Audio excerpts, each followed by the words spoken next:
It's the queen of information. This is the Bev Smith Show. Where is our love? Where is the love you said you'd give to me as soon as you were free? Will it ever be? Where is the love? You told me that you didn't love him and you were gonna say goodbye. But if you really didn't mean it, why did you have to lie? Where is the love? So Russell, my friend, we're talking to Russell Price of Be There Magazine. He has a show on the website. Go to his website and he'll tell you all about it.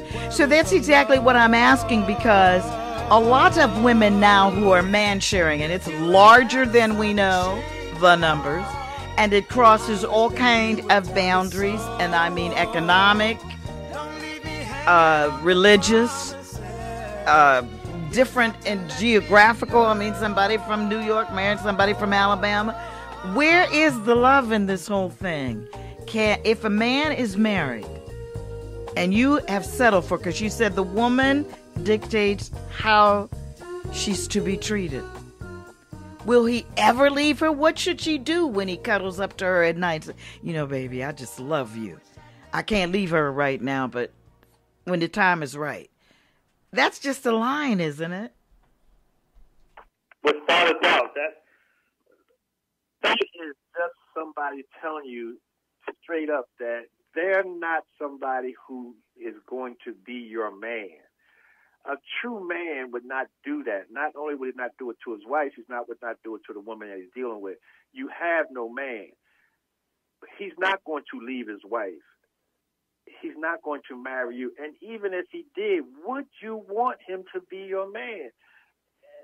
If a man is dealing with a woman who's married and she's cheating on her husband, coming over his house, pretending she's going shopping and talking to her husband while she's in the bed with you, and she's saying, I just can't leave him right now. What would possess you to think that if you married her, she wouldn't do the same thing? She has all the clues on how to do it. What makes her think she'd be true to you? You have what you got to get what you got. There's no way that person's going to leave their wife for you. But if they did, would you really want that person to be your husband? A lot of times when a man has an affair or he falls in love with somebody, what they normally do, especially in the Caucasian world, they go to the wife before they have the affair, and they say, I met this person and I've fallen in love with them and I want a divorce.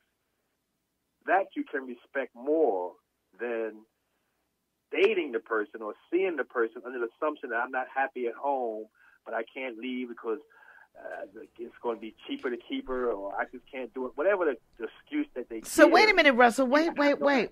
Russell, are you saying that white men have more respect for white women than we do? That if he finds that he's fallen in love, that instead of staying out all night and doing all the things that he does, he comes to his wife and he says, look, I was just thinking about that movie with Eddie Murphy and Richard Pryor where the guy calls up on the phone and he says, put your mama on the phone.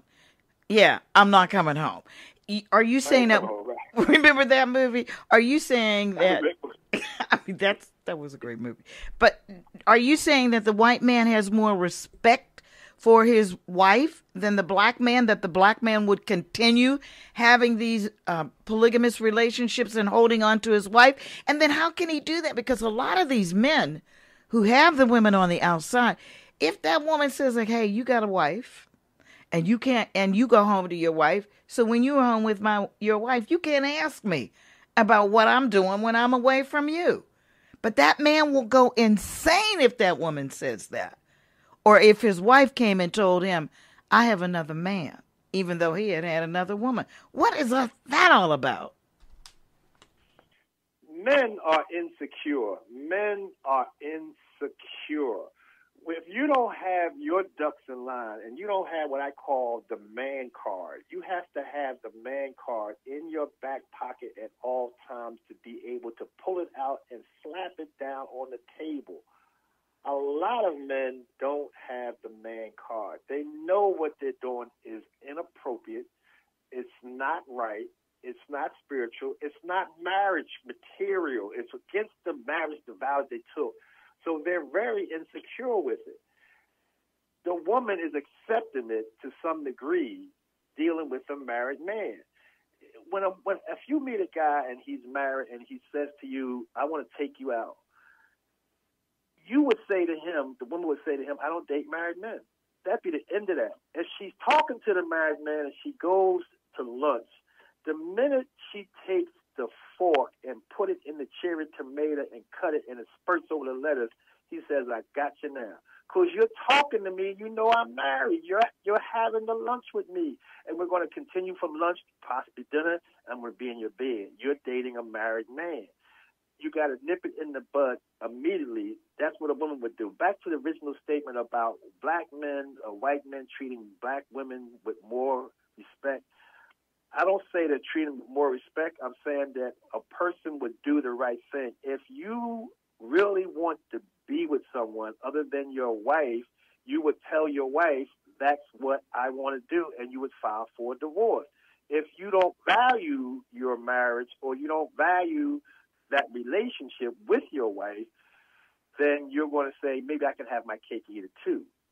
I'm going to go get this woman on the side, like to say this chick on the side, and if she goes along with it, then we're going to have this affair. And I'm going to have the best of both worlds, allegedly, until somebody gets caught or it goes south and it won't work out. It's going to hurt. Sometimes men, there's a song called Trying to Love Two. It's hard to do. It ain't easy to do when you're trying to love two. And sometimes you end up with none. So relationships, when it comes to cheating never works unless you make it work, and it's still hard. It's not going to be easy to try to love two because somebody's going to get hurt. I was thinking about that Lou Rawls song. You know, that Lou Rawls says, "I'm in a world of trouble. I'm living double. One is my treasure and one is my treat." Okay, so if that man is a serial polygamist like that, then what does the woman do? How should the woman act? Or even if it's a serial, because women are this way too. There's some women that have to have more than one man. It's just the way it is.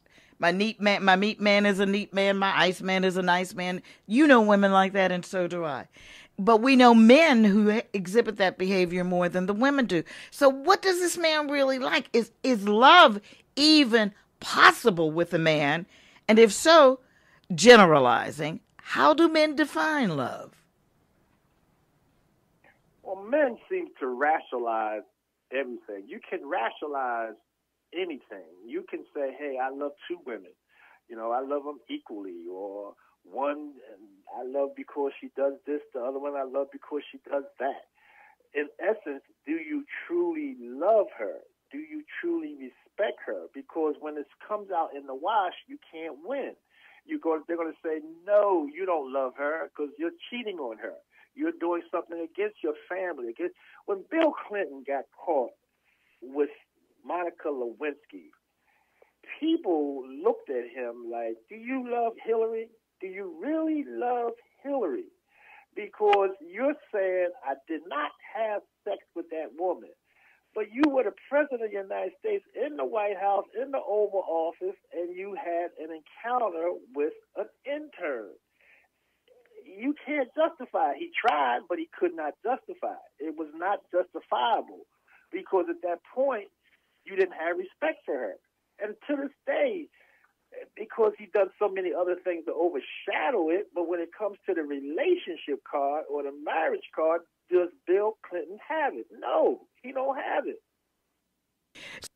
No one's running around saying, oh, you know, he's got a great marriage. They don't look at that like that. But they're using what you said prior, when you said the woman has the power to dictate it, and if she settles for it, the man will do it again.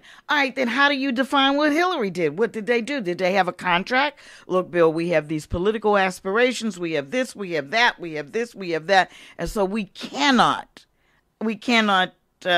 break up. Now, this is not the first time